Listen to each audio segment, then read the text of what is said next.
compartilhando aqui no meu Face também para a turma ver. Isso. E aí a gente começa. Tranquilo. Nós estamos aqui já começando a nossa live com a professora Jaqueline de Souza. Ela é especialista, né, nessa tese nova de início de trabalhos evangélicos protestantes aqui no Brasil.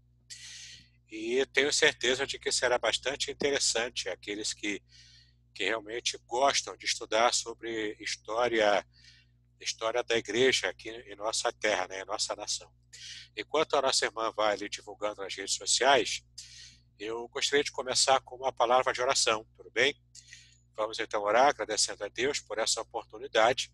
E logo após a oração, a nossa irmã Jaqueline está pronta para começar a dar a sua palestra sobre a Igreja Potiguara.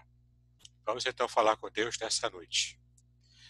Pai, nós te exaltamos pelo privilégio que nós temos em te adorar e também, Senhor, em estudar assuntos concernentes à pregação do teu evangelho, Senhor, em terra natal, em terra brasileira. Queremos pedir a tua graça a todos aqueles que estão participando conosco dessa live e também, Senhor, pedir a tua bênção sobre a tua serva, a professora Jaqueline, que ela possa de verdade, Senhor, estar sendo neste momento usada por ti para nos trazer conhecimento acerca da história do movimento evangélico no Brasil. Cuida também do teu servo, pastor Idauro, quando ele ainda está, Senhor, a caminho de participar da live, que a tua bênção seja sobre ele também, para que ele possa ter tempo, Senhor, de entrar e participar conosco dessa live especial. Então, cuida de todos nós, assim agradecemos a ti, pedimos as tuas bênçãos em nome de Jesus, hoje e para todos sempre. Amém e amém. Amém. Graças a Deus. Amém. Então, professora, a palavra é sua, vamos desligar aqui um pouquinho, daqui a pouco eu volto. Tá certo, então. Bom, gente, em primeiro lugar, eu queria agradecer ao convite, mais uma vez, do Dauro, para estar aqui, para falar um pouco da minha pesquisa, que é a pesquisa de mestrado, que resultou em um livro, né, a primeira igreja protestante do Brasil, Igreja Reformada Potiguara. Esse ano, esse livro já vai fazer 7 anos que foi publicado. Antes de começar a live, assim, de fato, a fazer a palestra, eu queria saudar, né, a todos os irmãos da Igreja Congregacional aí do Barreto, né, eu tive o prazer já de falar aos irmãos, também aos irmãos da Igreja do Pastor Silvio, e em especial a família da Sheila, aí em Niterói. Bom, eu sou Jaqueline de Souza, eu sou cearense, eu falo de vocês de Iguatu, no Ceará, terra de grandes músicos, né? Um deles falecido recentemente, Evaldo Gouveia, que fez algumas músicas que ficaram conhecidas em grandes vozes dos cantores do rádio. A Iguatu, de certa forma, tem uma ligação com o Rio de Janeiro, porque os 3 grandes músicos que nasceram aqui, Eleazar de Carvalho, Humberto Teixeira e o Evaldo, foram ao Rio de Janeiro, né? Sou historiadora, eu sou formada pela Universidade Regional do Cariri, tenho mestrado em Ciências da Religião pela Universidade Presbiteriana Mackenzie, e onde saiu o meu livro, né, a pesquisa que eu venho falar com vocês, e hoje faço doutorado nas faculdades ESTE, né, Antiga Escola Superior de Teologia, lá em São Leopoldo, do Rio Grande do Sul, que pertence à ISLB, a igreja a qual eu pertenço, à minha tradição, eu sou luterano, tá? Eu, antes de realmente adentrar, né, no tema também, eu gostaria de fazer uma história de como eu cheguei nesse tema, né? Quando estudante de História na Universidade Regional do Cariri, no campus do Crato, lá no ano de 2007, mais ou menos, por aí, eu estava no 5º semestre do curso, e naquela grade do curso de História lá da UFCA, a gente fazia ao mesmo tempo, né, a disciplina de Brasil 1 e Moderna, né? Onde, então, em Moderna 1, se eu não me engano, né? Brasil 1 e Moderna 1. E em Brasil 1, a gente estuda um pouco da colônia, né? E em Moderna 1, o nascimento do Estado moderno, reforma protestante, essa coisa toda. E estudando as duas coisas, né, acabei descobrindo um artigo numa revista de circulação popular, assim, não era uma revista acadêmica, História Viva, da qual falavam índios evangélicos do Brasil holandês, do Frans Leonard Havik, né, ou o pastor Francisco Leonardo, ou para quem o conheceu no Recife, carinhosamente, o pastor Chiquinho, né, lá no Seminário Presbiteriano do Norte.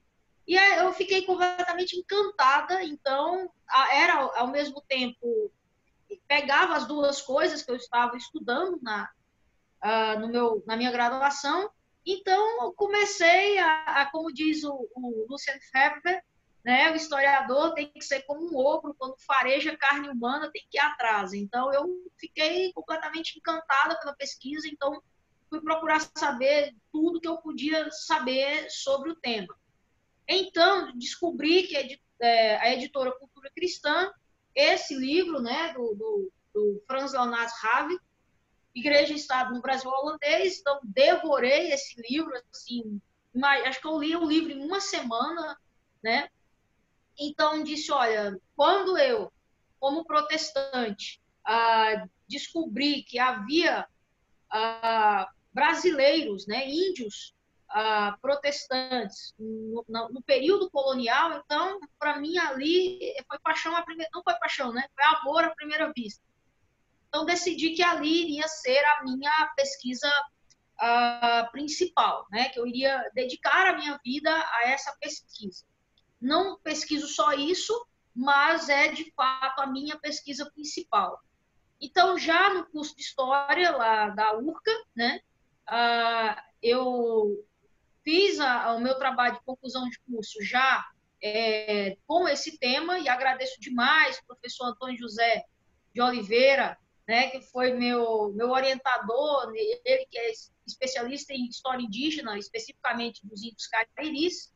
E então eu decidi que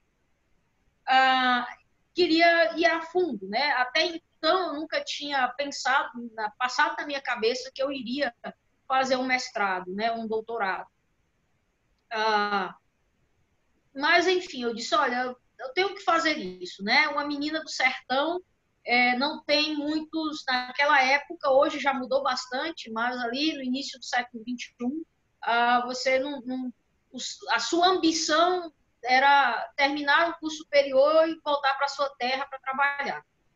Foi o que aconteceu, mas naquele ano que eu trabalhei no ensino básico aqui no Iguatu, eu disse, não, eu preciso ir a fundo, eu tenho que ir além. E então cheguei no Mackenzie, né? Fui ao Mackenzie, onde terminei o mestrado, e nesse mestrado resultou o meu livro, que eu fiquei muito grata a Deus por ter sido orientada por João Batista Borges Pereira, professor emérito da Universidade de São Paulo, foi anos coordenador da FEFELESH, né, Faculdade de Filosofia, Letras e Ciências Humanas lá da USP, antropólogo, e já era professor aposentado lá da USP, mas era professor no Mackenzie, né, uma pessoa muito querida, que mandou o meu trabalho para o Francisco Leonardo, e quem fez o prefácio do livro, então, foi o Francisco Leonardo, né, e para mim aquilo dali, que vinha do Iguatu, era algo extremamente significativo. Então, continuo na pesquisa, estou no doutorado, né, na mesma linha, mas estudando especificamente uma época que eles ficaram aqui refugiados na Serra da Ibiapaba. Então, é isso que eu quero contar para vocês. Contei um pouco dessa trajetória, que eu acho que isso é importante, contar um pouco dessa trajetória. E agora eu vou falar um pouco também da pesquisa em si, né?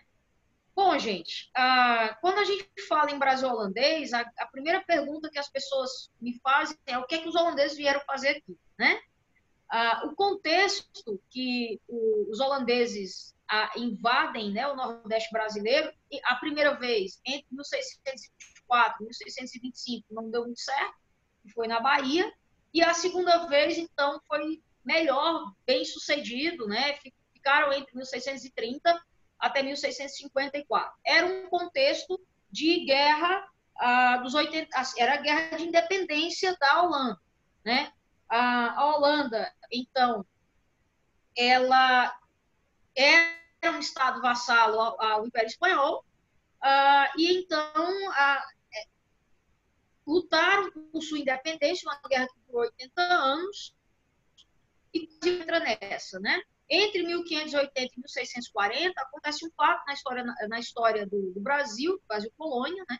Que é a União Ibérica. Então, Filipe II, o rei espanhol passa a ser também rei de Portugal. Então, os domínios, né, de Portugal passam a ser da Espanha. Então, o Brasil, que hoje, né, que é o Brasil, entra nesse contexto também de um território a ser pela Holanda, porque a estratégia de guerra holandesa, a Holanda é muito pequenininha em termos de território comparada à Espanha. Então, a estratégia holandesa, né, era levar essa guerra para os mares, era não concentrar territorialmente apenas, era uma das estratégias, né? Não era só essa, não se resumia só a isso. Então, eles vêm para a Bahia, né? Não dá certo, existem N teorias, porque não dá certo, a mais aceita é porque, enfim, chegaram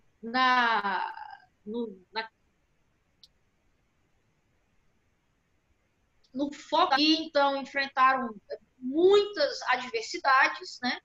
E em 1625, portanto, eles foram derrotados e voltaram para casa. Só que nessa história de 1625, a Holanda ainda tentou mandar aí uma frota para ajudar quem estava por aqui, pela Bahia. Só que já era tarde demais, tudo já não estava um capitão chamado Baldwin Hendrickson, e eles aportaram na Baía da Traição, na Paraíba, para recolher víveres, alimentos, águas, enfim, para voltar para a Holanda. Nessa parada, estava ali reunida uma espécie de assembleia dos índios potiguara. E então, um historiador da Universidade de Winnipeg, chamado Marcus Lewis, que estuda a colonização holandesa nas Américas, não apenas no Brasil, mas também nos Estados Unidos, do que hoje é os Estados Unidos, né? Ele acredita que houve ali um contato em língua francesa, porque, muito provavelmente, entre os soldados poderiam haver refugiados huguenotes, como também os potiguara tinham relação com piratas franceses aqui na nossa costa. Essa crença do meu Easy, eu acredito que é real, verídica. Por quê? Porque não foram qualquer índios para a Holanda, né? Foram para a Holanda 13 índios da liderança dos potiguara. Dentre eles, Pedro Poti, Gaspar Paraupaba e Antônio Paraupaba. Então, não vai qualquer um. Se não vai qualquer um, alguma coisa foi conversado ali de extrema importância. O fato é que eles ficam 5 anos, então, na Holanda, né, em várias cidades, Amsterdã, Groningen, Leyden, então, vão ser educados e também vão ser educados na fé reformada, né, no calvinismo. E, muito provavelmente, eles na Holanda que eles, então, fazem profissão de fé e são batizados, porque eles já retornam com a missão de ajudar a espalhar ou fazer a missão da Igreja Reformada aqui, tá? Então, é estranho, porque essa primeira igreja, né, ela é uma primeira igreja brasileira, vamos dizer assim, ela nasce na Holanda, né? E aí ela vem, então, com seus primeiros missionários, sob todas as aspas, aí, nativos para já para o Brasil. Bom, é nítido que os potiguaras foram responsáveis pelo sucesso, um dos responsáveis pelo sucesso da conquista, porque eles já mudaram o local da conquista, já não vão mais para a Bahia, né? Eles já vão para Pernambuco, onde você tem ali o centro do comércio, né? Que era na época já o açúcar, né? Era a capitania uma das capitanias mais ricas do Brasil à época, e também é nítido nesse sentido dessa ajuda, porque ali vai ser fundada uma cidade com características com uma geografia muito mais próxima da característica dos Países Baixos, que é a cidade do Recife, né? Nas suas ilhas e tudo mais. Então, eles estão muito mais, vamos dizer assim, eles estão muito mais acostumados, né, a viver entre as águas do que, né, entre as ladeiras de Olinda, né, vamos dizer assim. E então começa um período, né, que a história do Brasil holandês é dividida em antes, durante e depois de Nassau. Então começa um período aí de expansão, né, de invasão territorial mesmo, vai se expandindo, vai indo para conquistar terreno. Então, quem são os reformados, os pastores que vêm para cá? É a mesma perspectiva, por exemplo, da missionação católica. Então, é uma ideia de Estado. Vem para cá como pastores enviados, é uma colonização. Então, são pastores enviados para o Estado que quer colonizar uma área. Então, é uma perspectiva colonial, certo? Então, o trabalho acontece, o trabalho é feito, e o trabalho, de certa forma, é bem sucedido, porque alguns índios, de fato, da tribo do Potiguara, irão sim se converter em número considerável à fé reformada. Aí você tem dois grupos, né? Um desses grupos dos Potiguara que irão se converter ao calvinismo são grupos de católicos que já foram catequizados por jesuítas. Por quê? Como é que a gente sabe disso? Porque eles já têm nomes cristãos. Então, por exemplo, já tem um Pedro Poti, né? Um Antônio Paraupaba, né? Um Gaspar. Então, já tem nomes cristãos. Se já tem nomes cristãos, é porque já foram catequizados pelos jesuítas. Tanto que uma das historiadoras que trabalha com esse tema, que é a Maria Aparecida de Araújo Barreto Rivas, tem uma tese, a tese da UF, também defendida na UF, né, que é o lema espiritual do navio mercante. Ela chama isso de trabalhar sobre fundamento alheio, né? Ou seja, ele já chega, né, com um grupo que já é cristão, então já tem um grupo que já entende quem é Deus, Jesus Cristo, enfim. E tem um outro grupo, certo? Esse outro grupo que serão as crianças, né? E, obviamente, elas vão crescer, então lá em 1654 já serão adultas, né? Que já vão ser catequizadas já direto pela fé reformada. Então, você tem dois grupos aí de índios potiguaras protestantes. Os que foram primeiramente catequizados pelos portugueses e a conversão ao calvinismo, e um grupo que já nasceu sobre a catequese, já é cristã pela catequese direta dos pastores holandeses, né? Os principais pastores nessa catequese, né? Um é um pastor, na verdade, é um pastor espanhol que vai se refugiar nos Países Baixos, né? Que é o Joaquim Soler, que o reverendo Havik chama de o pai da missionação indígena holandesa no Brasil holandês, e pastores que vão se destacar bastante, como Davi Van Dorenselaer, um inglês chamado Thomas Kempis, e outro inglês chamado Johannes Eduardos. Esses vão ser os que vão ter contato maior com os indígenas, né? Que vai ter um maior sucesso entre os indígenas, certo?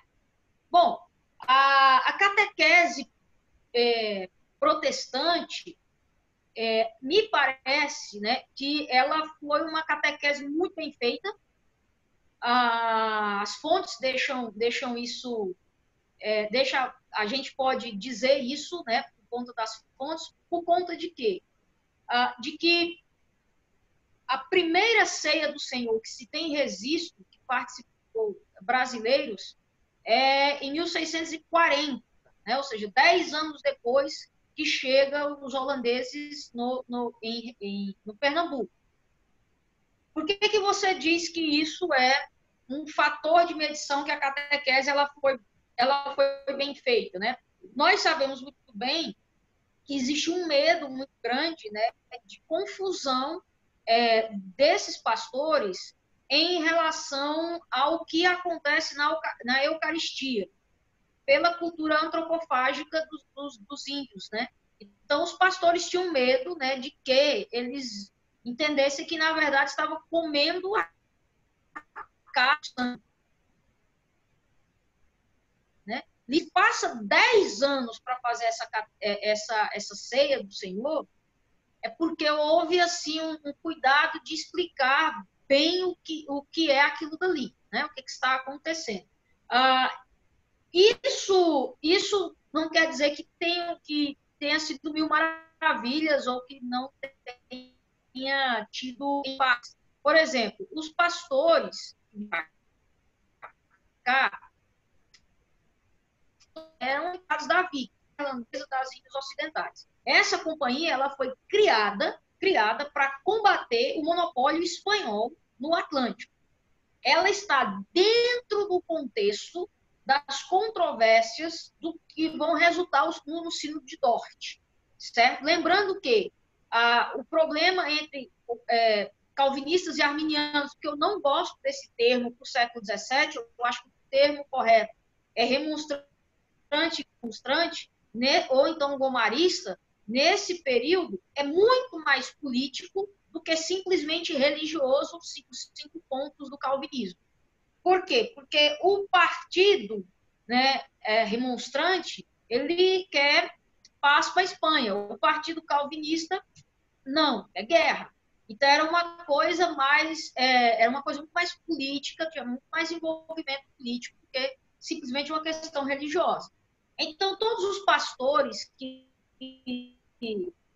era uma companhia que foi criada por ardorosos calvinistas, certo? Então, todos os pastores passavam por uma espécie de triagem para saber se o cara era realmente ortodoxo, porque lembrando que o século XVII, né, é bom a gente lembrar, eu não sou teóloga, né, mas aprendendo teologia, principalmente aí com o meu orientador, o professor Wilhelm Barros, no século XVII, né, o que se entende é a doutrina, né? A doutrina certa, que se acha que é certa, né? Então é confundida com uma fé verdadeira. Então tinha que ter, assim, passar por uma triagem boa, né, para poder vir para cá. Então muitos desses pastores eram muito ortodoxos e calvinistas bastante ortodoxos e alguns até puritanos, né? E quando chegava no Brasil, alguns deles chegaram a dizer que tinham se arrependido de vir fazer evangelismo porque os não deixaram de beber, não deixaram de se pintar com as suas pinturas corporais, que nós sabemos que tem um significado muito maior do que apenas um adorno, né? E então eles disseram assim, olha, esse povo é duro, é difícil. Na verdade, o que estava acontecendo ali é que o holandês entendia que para o índio ele ser cristão de verdade, ele tinha que ser puritano do jeito que ele era. E os nossos índios brasileiros aqui, né, nunca esse termo brasileiro, fontes dizem que eles foram muito resistentes a essa vida puritana. Por exemplo, Pedro Poti tinha, no meu ponto de vista, assim, nas pesquisas que a gente faz. O Cotier era um homem um pouco depressivo e essa depressão, então, às vezes ele extravasava um pouco com alcoólicas, né? Então, ouvi coisa, todo mundo santinho, do jeito que o holandês quer. Não, teve muitos embates. Também teve muitos embates entre o próprio clero e a própria VIC. Por quê? Porque a VIC, a Companhia Neerlandesa das Índias Ocidentais, né? A VIC é a sigla em neerlandês, né? A VIC é uma companhia capitalista que queria saber de dinheiro, não sabia lucro por cima de lucro, não estava muito preocupada em salvar as almas. Claro que tinha essa preocupação, afinal de contas, nós estamos falando do século XVII, mas a preocupação maior era dinheiro. Então, muitos dos pastores tinham muitos embates com a VIC, porque embates, por exemplo, né, no sentido de que se levava os índios para fazer trabalhos forçados, por exemplo, no Ceará, houve um mito de que aqui poderia ter, no interior do Ceará, minas de prata, né? Aí levava os índios para expedições, ou então para guerra com os brasileiros. Então, na perspectiva dos pastores, isso atrapalhava a catequese, né? Então, os pastores também tiveram principalmente o Davi van Dorenzlaer e o Johannes Eduardos. Eles eram os mais ativos no sentido da defesa da vida dos índios, né?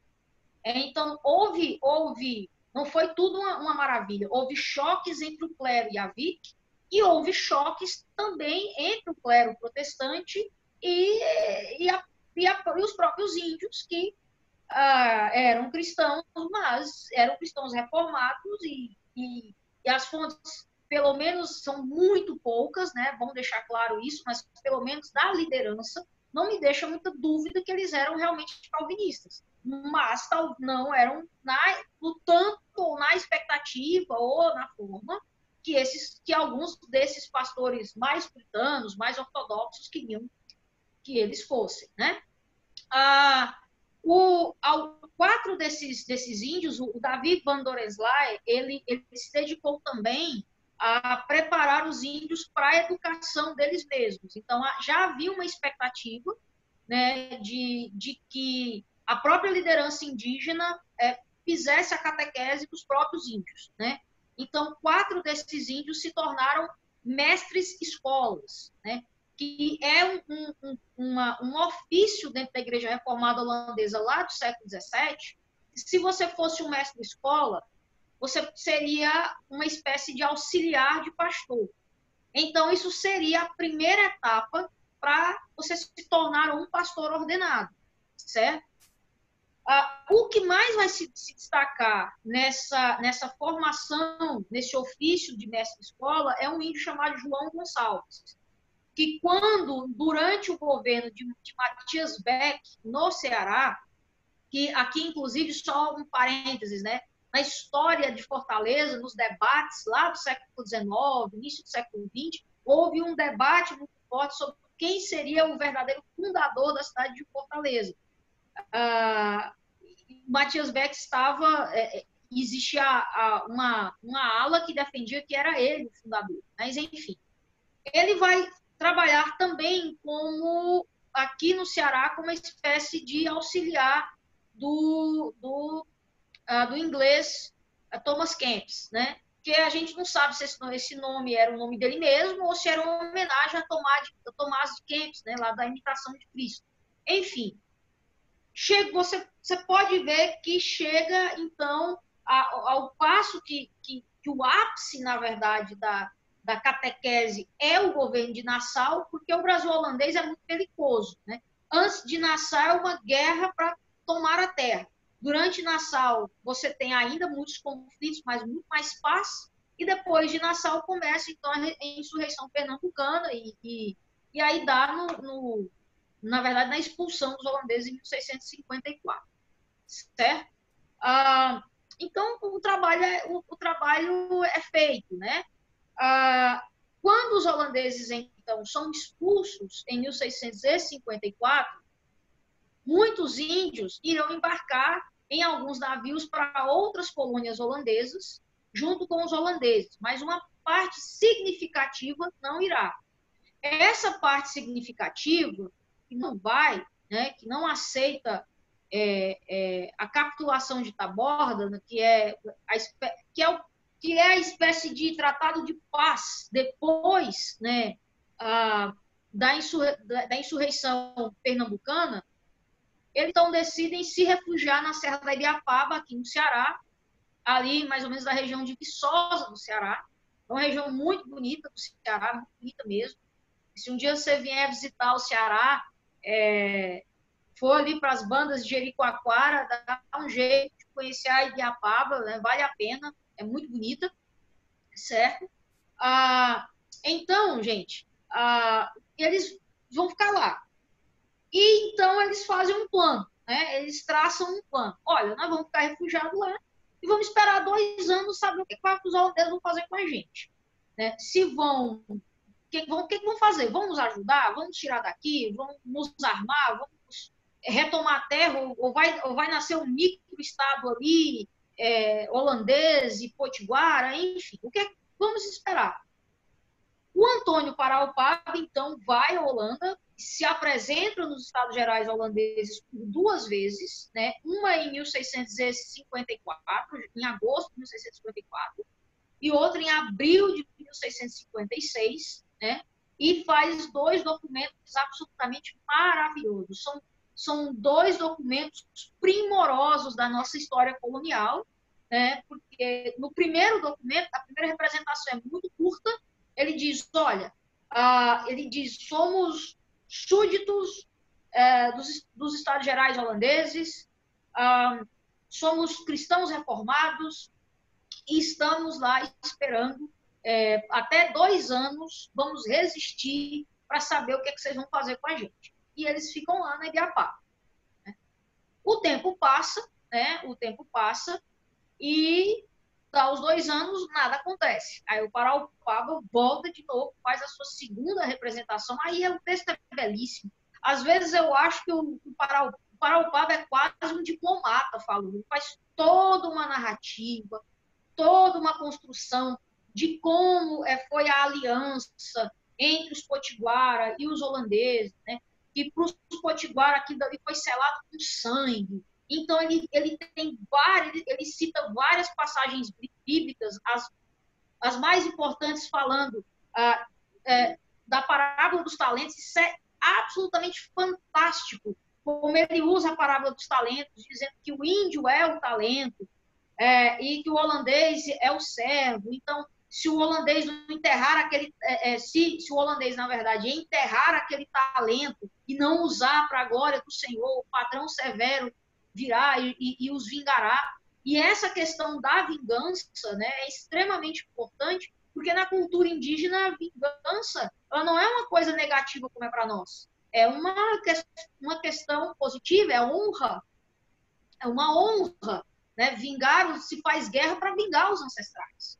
Né? Então, por exemplo, há citações, se eu não me engano, de Ezequiel, Isaías, não direto, ele não cita direto, ou o profeta disse, mas, por exemplo, ele diz assim, se vocês não fizerem isso, né, tem uma parte que é linda, né, que ele diz assim, nenhuma palavra pode falar, nem a pena pode descrever, só aquele grande Deus que diz, a vingança é minha. Então, nós sabemos que está lá no Antigo Testamento, não tem lá dizendo, né? Mas a gente sabe que está lá. Então, é um trabalho primoroso, assim, é um discurso lindo do Paraupaba. Infelizmente, o Paraupaba falece e nada acontece, né? Os holandeses já estavam... Para os holandeses já não valeria a pena uma retomada da terra, já estavam envolvidos com outros problemas, principalmente com a Inglaterra, então deixaram lá, abandonaram realmente os indígenas à própria sorte. Só que os indígenas, é interessante, né? O tempo passa, os 2 anos passam, ou seja, 1656 passou, e eles estão lá firme e forte. E isso causa um incômodo a Portugal. Tanto que Portugal tem medo, né, de ali na minha perspectiva, nasceu uma Palmares indígena e uma Palmares indígena reformada ainda mais, né? Então, envia nada mais, nada menos do que Antônio Vieira, na tentativa de recatolizar os índios, né? E Vieira troca cartas com os índios, com a liderança, conversa com a liderança, e no seu relatório da missão, né, o Vieira chama ali da Genebra de todos os sertões, né, diz que estão mais calvinistas e luteranos que se tivessem nascido na Inglaterra ou na Alemanha. Então, a gente percebe, né, o Vieira também dá uma indicação de que os de lá, pelo exemplo dos de Pernambuco, né, na linguagem dele, os de Pernambuco, ou seja, os potiguara, já estavam caindo no veneno dos hereges, né? Já estavam caindo na conversa, né, dos potiguara. Ou seja, o Vieira dá aí um forte indício para a gente poder afirmar que os potiguara, além de resistirem, né, ainda fizeram um evangelismo com os índios Tabajá, né? Então, eu acredito, eu chamo isso de primeira igreja reformada, né? Primeira igreja protestante do Brasil. Não tem Brasil, né? Bom deixar claro, é colônia, só que esse território virá a ser o Brasil, né? É nessa perspectiva, né? Porque se a gente só pode falar de Brasil a partir de 1822, né? Mas tudo que vem antes, né, nós estudamos, né, como Brasil colônia, aquilo que vai se tornar o Brasil. Portanto, não faz sentido eu dizer que aquela igreja não seria uma igreja do Brasil, né, porque ela vai se tornar algo que será o Brasil futuramente, né, dentro dessa perspectiva, que é parte da nossa história colonial.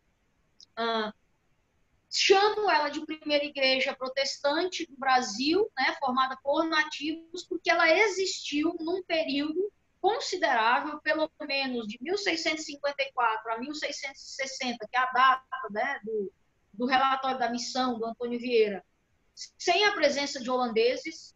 E se eles estavam tão fortes e resistentes assim, isso indica que eles, como o Antônio Vieira diz, né, são calvinistas e luteranos, isso indica que eles estavam, pelo menos, fazendo orações, né, ali.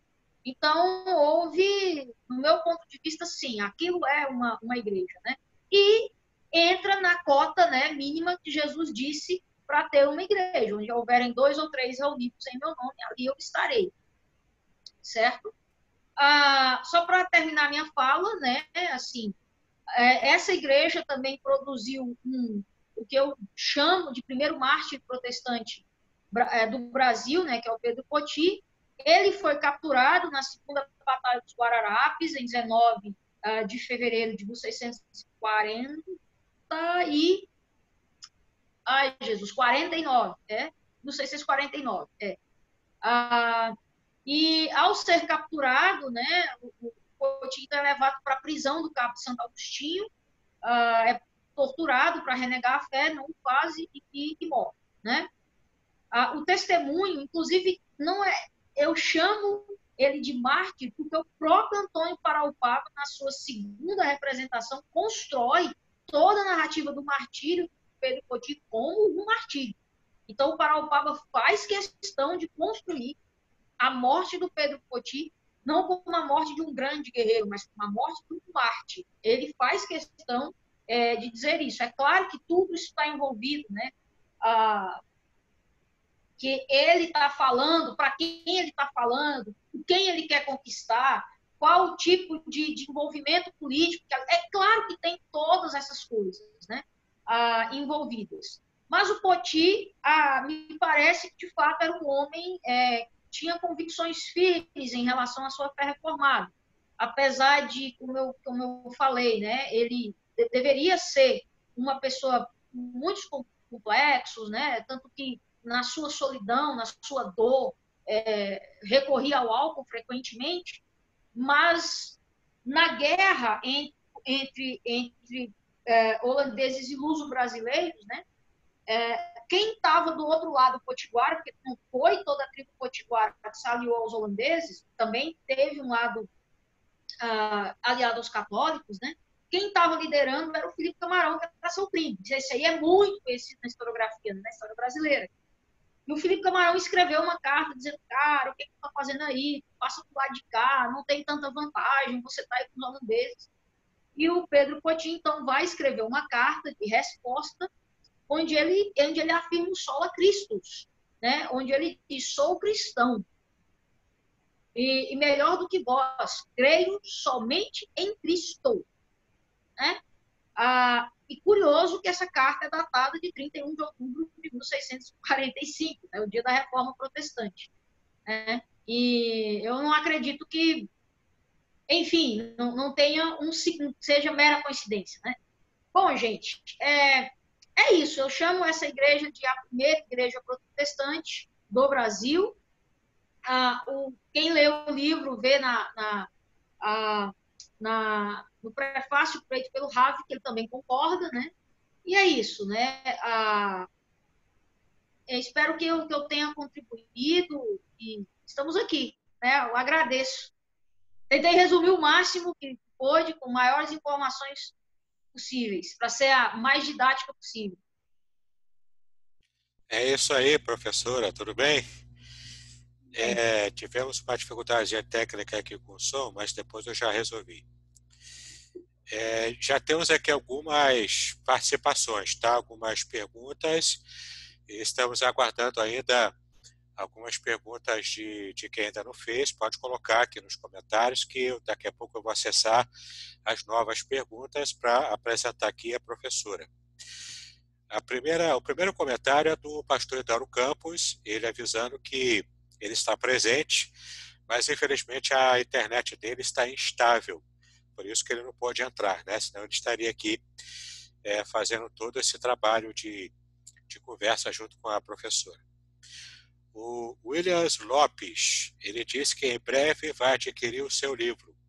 Williams Lopes. Obrigado. Obrigado. Juan de Paula Siqueira, nosso professor do seminário, também dessa área de história da teologia, né? Ele disse, boa noite, pastor Davidson, boa noite, professora Jaqueline. Deu boa noite para nós. Boa noite, professor. A primeira pergunta agora é do Francisco Torinho, que é autor do livro O Calvinismo Explicado, lançado pela Dort Editora. Ele fez a seguinte pergunta, professora, é correto dizer que o Brasil holandês era mais desenvolvido que o Brasil português? Essa é uma pergunta muito recorrente, né? A criação do mito do Brasil holandês, né? Principalmente pela historiografia pernambucana do século XIX. Olha, aí vai depender do que a gente entende por desenvolvimento, né?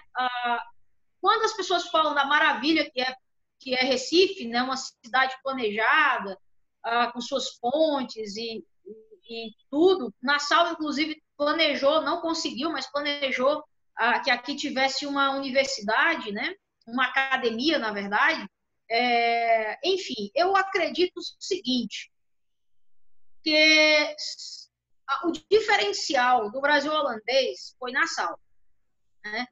Porque se você olhar para as outras colônias holandesas, então, por exemplo, a Holanda criou a apartheid na África do Sul, né? Então, eu acredito assim que quando o Nassau vai embora, a Vic só quer explorar, o Nassau sai daqui por quê? Porque estava gastando dinheiro demais aqui e a Vic queria explorar, né? Então, na verdade, eu acredito que não no sentido amplo do termo, o Brasil holandês, o grande diferencial, do meu ponto de vista, é Nassau. Nassau é o diferencial, né? Assim, mas no sentido assim, a Vic queria, a Holanda queria fazer um exemplo de nação aqui, não acredito nisso. Eles só queriam explorar mesmo, assim como os portugueses. Mas Nassau, sem dúvida nenhuma, é o diferencial em toda essa história. Perfeito. Deixa eu pegar mais uma pergunta aqui. Mais uma participação. Eu tenho aqui a segunda pergunta. A pergunta do Jared Victor. Ele pergunta, professora, quais seriam as implicações de uma não interrupção da presença holandesa e protestante no Brasil? Olha, essa pergunta aí não é para historiador, é para profeta. Então, não posso te responder, querido, né? História não trabalha com si, né? História trabalha com o passado. É, Infelizmente, não dá para responder, tá bom? projetar possibilidades aí é um Não exercício dá. é um exercício É, de criar ficção, né? De é. criatividade. A terceira pergunta, então, do João Andrade. Professora, os documentos manuscritos consultados apresentavam os nomes em neerlandês ou português? Pois, pois bem, quais são as fontes que eu trabalho, né? As fontes do Brasil holandês, por incrível que pareça, gente, é o período que mais bem documentado sobre a história colonial brasileira, né?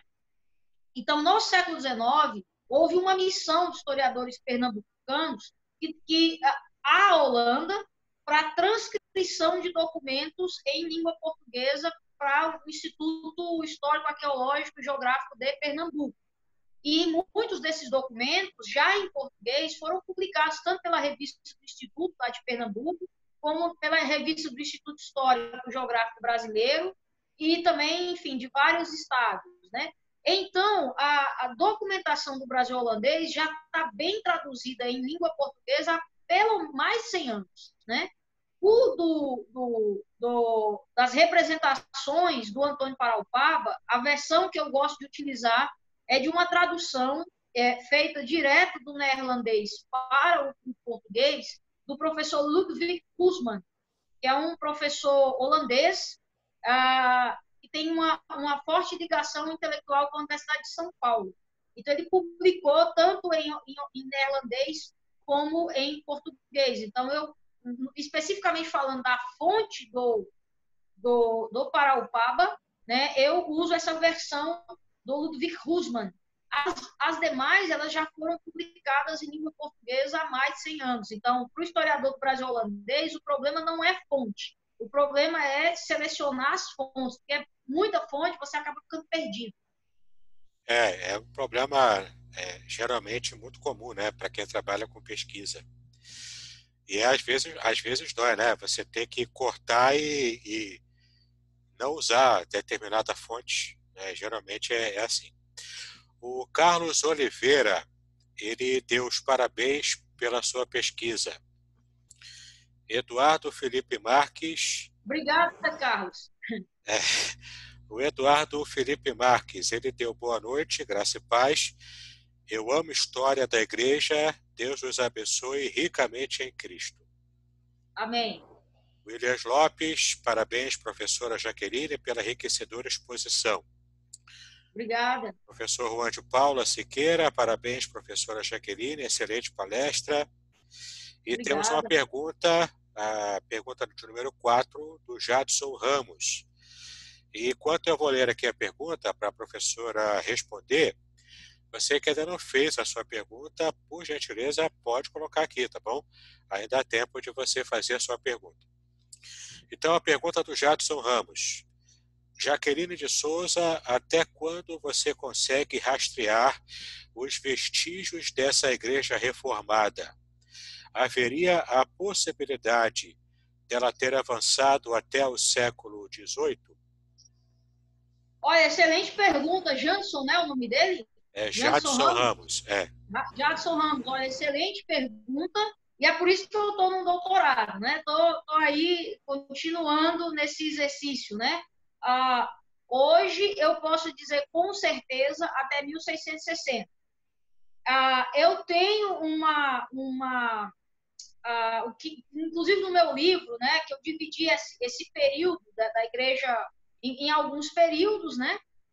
E o período que eles estão na Ibiapaba eu chamo do período do refúgio, e tem um período que eu chamo de período de uma espécie de período de diáspora. Por quê?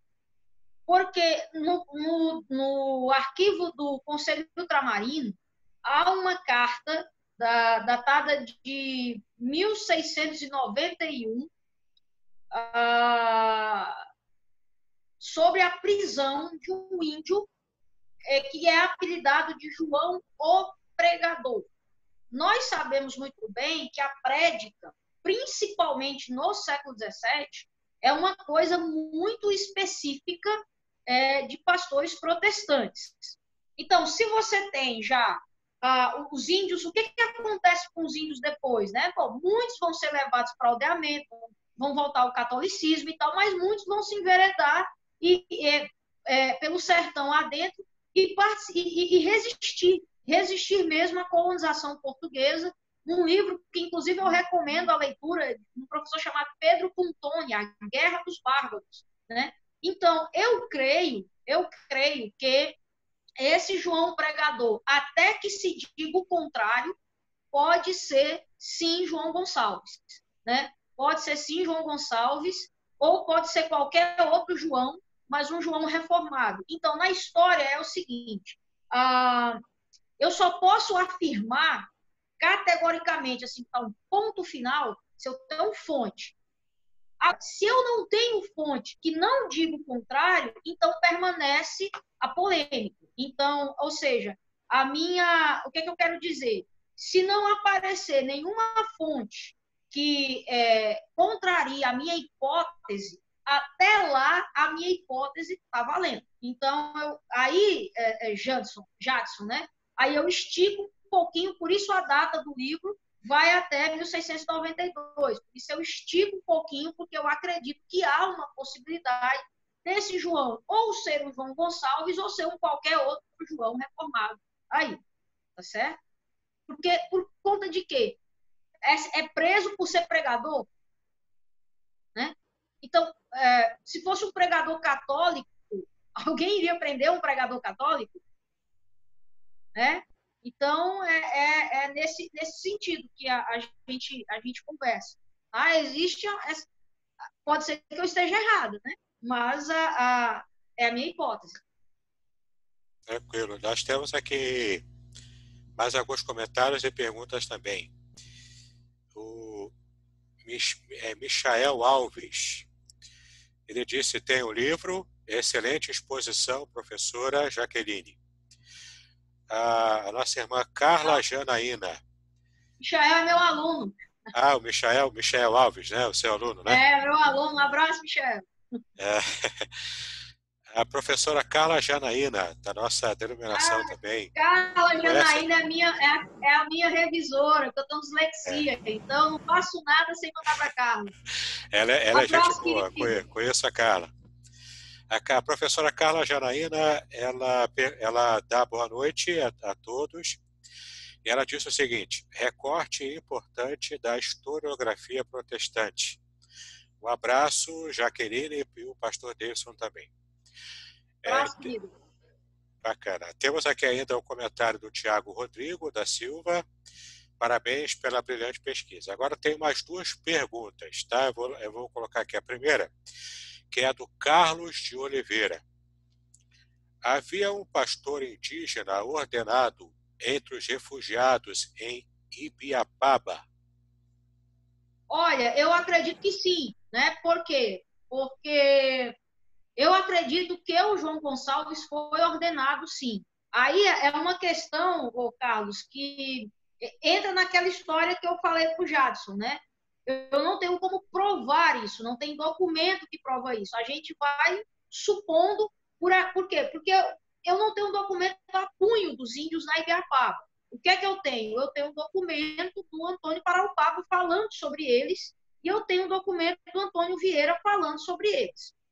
Então, imagina, você resistir, você tem um plano de esperar por 2 anos os holandeses, eles não aparecem. E você ainda consegue, depois de 4 anos depois do que foi combinado, ainda ter tanto desse fervor. Olha, eu acredito que eles ordenaram alguém. E quem que seria melhor para ser ordenado? Quem que estaria qualificado para ser ordenado?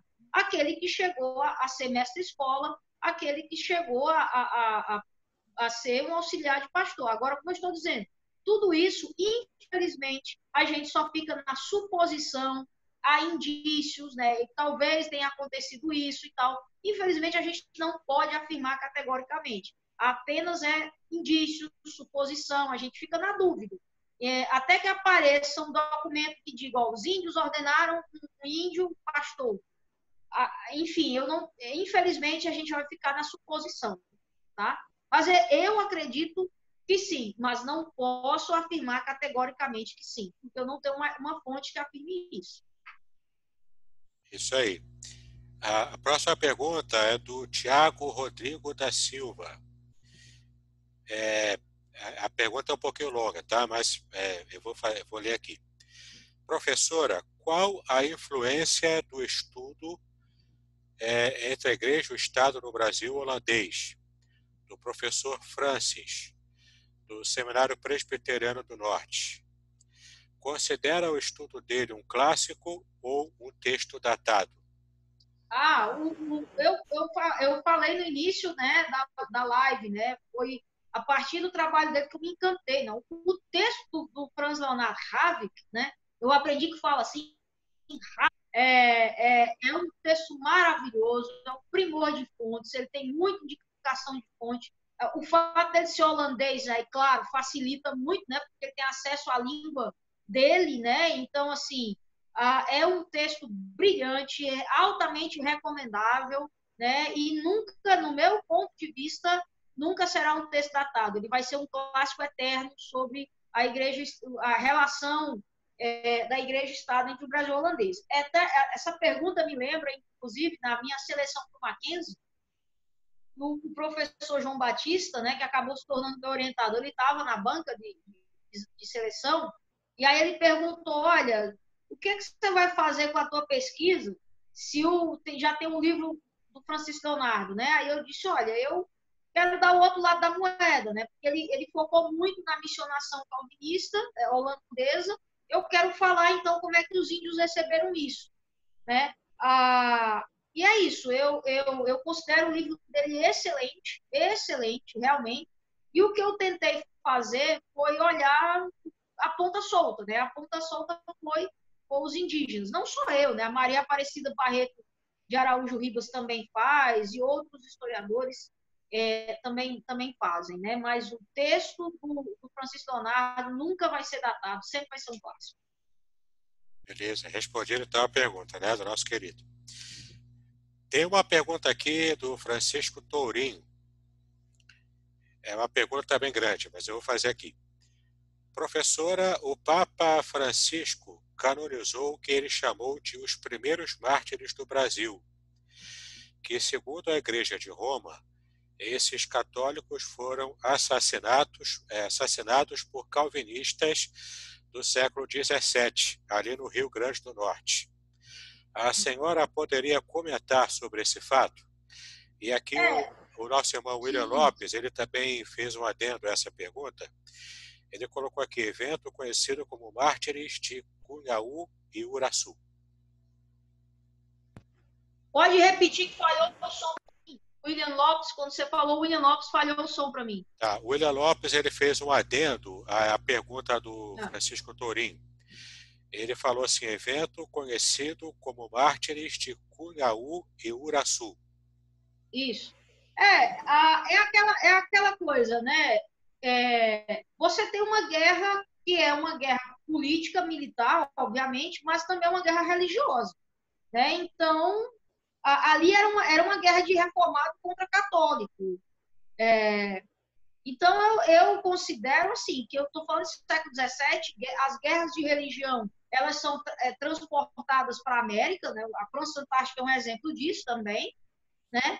E, no caso do Papa Francisco, é o lado católico da história. Então, no lado católico da história, é óbvio que se encaixa como mártires católicos, sim, foram mortos por calvinistas no período de guerra. Então, assim como Pedro Poti foi morto por portugueses, e católicos portugueses. Então, a minha pesquisa, na verdade, eu queria entrar até nessa linha, é uma pesquisa, não que eu queria reforçar essa ideia de católicos versus protestantes, não, eu acho que a gente tem que ter um debate honesto, sincero sobre o assunto, mas buscando a unidade, né, de paz, de se entender que cada um, na verdade, estava achando que estava com a verdade. Tanto os índios que eram católicos, os católicos, eles tinham realmente plena convicção de que estavam expulsando hereges, né? Eles tinham plena convicção disso. Então, o seu cristianismo diz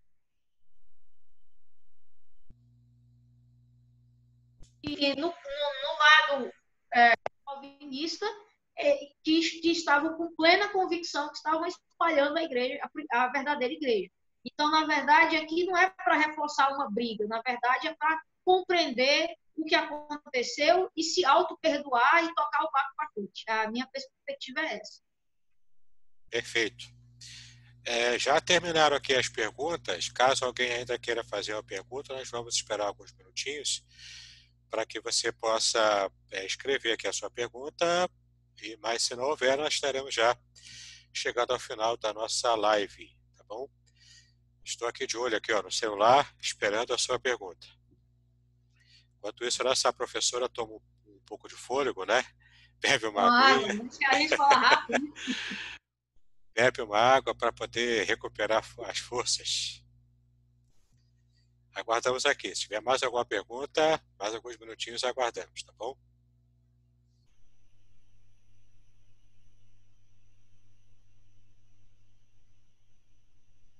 Muito bem. Então, vamos encerrar a nossa live.